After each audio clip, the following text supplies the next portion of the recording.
At sa basketball pa rin, bagamat bigo sa kanyang unang tune-up kasama ang Global Port Batang Pier, hindi naman may kakailan na impresibo ang naging performance ni Flying High big man Japeth Aguilar sa laban kontra Rain or Shine Elasto Painters. Sa kanyang pamamalagi sa loob ng hardcourt, nagpamalas ng aggressiveness ang 6'9" slotman kung saan nakatuwang niya sa opensa si veteran hotshot Gary David. Ito ang tinutukan ng aming kasamang si Dennis Principe at narito ang kanyang report.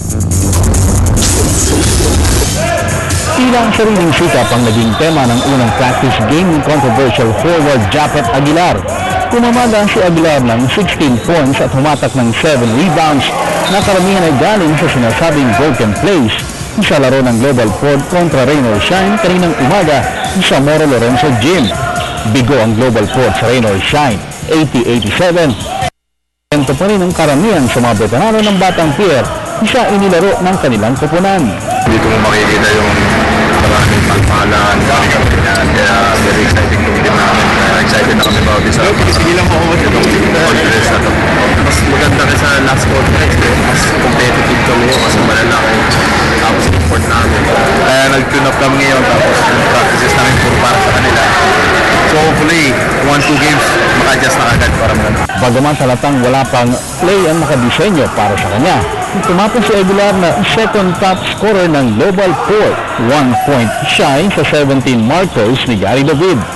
Ayon naman kay player agent Marvin Espiritu, nalampasan na rin ni Aguilar ang expectation sa nasabing laro dahil dapat umunong ikonsidera na unang salang pa lamang ng Pampanga native player sa hardcourt bilang isang Batang Pier.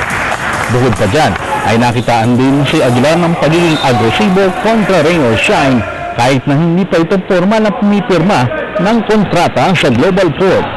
Ani Espiritu, mayroon pa mga detalye na inaayos ang kanilang kampo at ang panig ng Global Port sa pangunguna ng kanilang team manager, Manalo.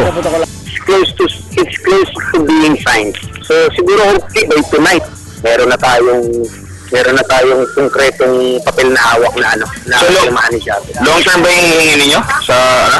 So, long term yung nakatag. Ngayon, pinag-aaralan na lang ni Japeth kung ilang years ang pipirmahan niya. Gusto rin pa rin yung tumagal sa Global Port? Well, committed naman siya ngayon sa Global Port.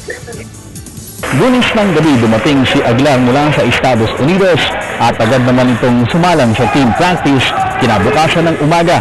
Nagpasya na bumalik si Aguilar sa Pilipinas nang pagbigyan ng kanyang dating koponan na Token Tex ang kahilingan nito na mailipat sa ibang ball club.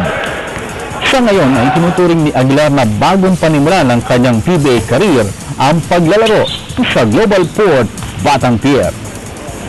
Para sa PTV Sports, Dennis Principe, Telebisyon ng Bayan.